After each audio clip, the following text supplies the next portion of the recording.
Yan, magandang umaga mga kabayan. Latest update sa Alamino, San Pablo Bypass Road. Dito po sa Barangay San Vicente, San Pablo City, Laguna. Ayan po yung baba natin mga kabayan. Yan po yung Barangay San Vicente. Sakop po siya sa San Pablo City, Laguna. So dito sa area na ito mga kabayan, idulugtong yung mismong Alamino San Pablo Bypass Road. Itong San Tebe, galing ka ng Tiaong papunta na rito sa San Pablo pa ganyan. So ngayon mga kabayan, itong barangay na ito, San Vicente, dito magdurugtong. Ito yung daan na itong bypass road na ito ay pag matapos na po ito, malapit na po ito mga kabayan, maaring hindi ka na matraffic dyan sa bayan ng San Pablo, sa siyudad ng San Pablo at bayan ng Alaminos.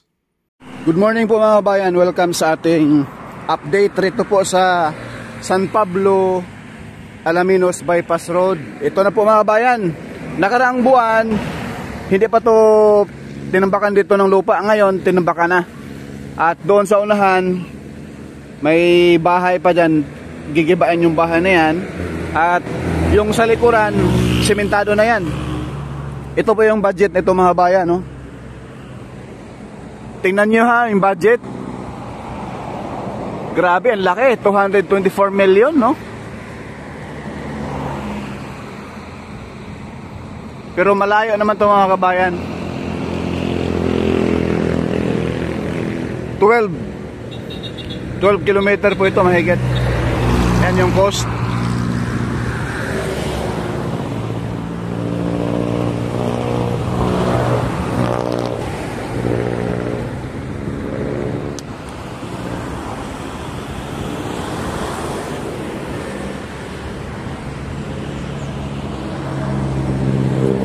Matagal po ito, no? Halos 2 taon po ito na tingga.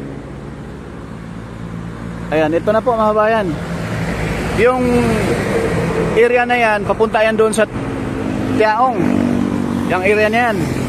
So ito namang area na ito ay papuntang San Pablo City, papuntang Maynila na po yan dyan, diretso. Ito yung intersection. Itong intersection na ito mga bayan, makakaroon dito ng stoplight dito sa area. Ito yung kanto. So itong tindahan na ito, gigibain to. So ngayon pupuntahan natin yung looban, yung alignment itong mismong Alamino San Pablo Bypass Road. Let's go! Kabayan, yung kubo na yon, yan na po yung Maharlika Highway. So itong bahay na ito, gigibain pa to. Ito simentado na po, oh. Ayan, binabakbakan na dito banda mga bayan, kasi ito isang wala pang 500 meters konektado na po ito sa Maharlika Highway. Ayan, kaya yan na po ang ginagawa ngayon dito sa area na to. Ito na lang, ito sisimentohin na lang ito mga bayan. At yung bahay na yan gigibain na rin. Matigas-tigas din itong bahay na ito, ah. Ayan, ayan na po, Maharlika Highway na. Yan po yung latest progress rito sa Alamino San Pablo Bypass Road. Ayan. At ito na po ay sisimintuhin na, ay malaking alwan na po yan mga kabayan. Ayan na po mga kabayan, oh. Ngayon po wala pong nagtrabaho sa ngayon dahil lunch break, no? Makukonekta na po ito mga kabayan. Hindi abutin ng, sabihin na lang natin, mga December, hindi abutin ng December or November, baka open na po itong area na to. Dahil ito na lang po ang kulang mga kabayan, no? Mayroon pa rin pong putol sa may Barangay Santa Maria. Tulay ang gagawin doon, tulay.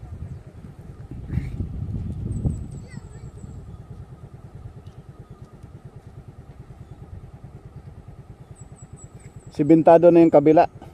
Dito na lang sa bandang kanan ang sisimentuhin ngayon.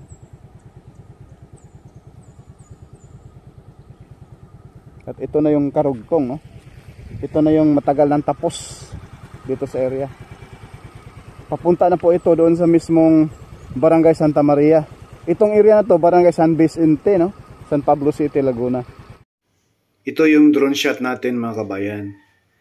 Ayan na po yung Maharlika Highway. Ayan po sa gilid mismo ng kubo na yan. Tinatambakan na po ng lupa para tumaas at hindi abutin ng tubig baha. Dahil masisilayan natin doon sa dulo. Makita nyo naman mga kabayan. Napakagandang view ng Mount Banahaw. At yung mga puno ng mga niyog tsaka mga rambutan rito. Ayan na po yung simento. Mga 20 meters, 15 meters mga kabayan. Maidugtong na po yung paglatag ng shit. Concrete cement dyan sa mismong Maharlika Highway. Napakalaking tulong nito mga kabayan once na ito'y maidugtong na dyan sa Maharlika Highway. Kapag galing ka ng Bicol, Visayas, Mindanao, hindi ka nadadaan sa San Pablo City, Laguna. Dahil talagang kalbaryo din po ang traffic dyan papuntang Alaminos. Lalo na ngayon, lampas ng SM San Pablo mga kabayan, ay kinikumpuni yung mismong Maharlika Highway. Bumper to bumper ang traffic, grabe. Sobra.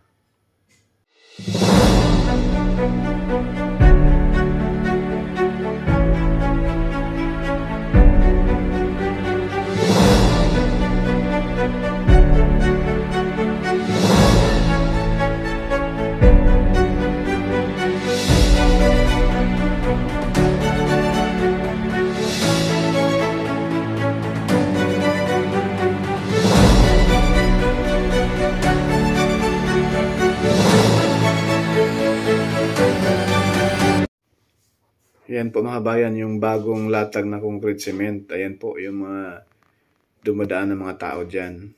Ayan po yung bago, no? Mga 2 lane ang nadagdag. So dito sa kabilang side, 2 lane ulit ang naidagdag. Ayan na po yung papuntang Barangay Santa Maria. Patawid sa SLEX Toll Road 4 dyan sa unahan mga kabayan.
Ito yung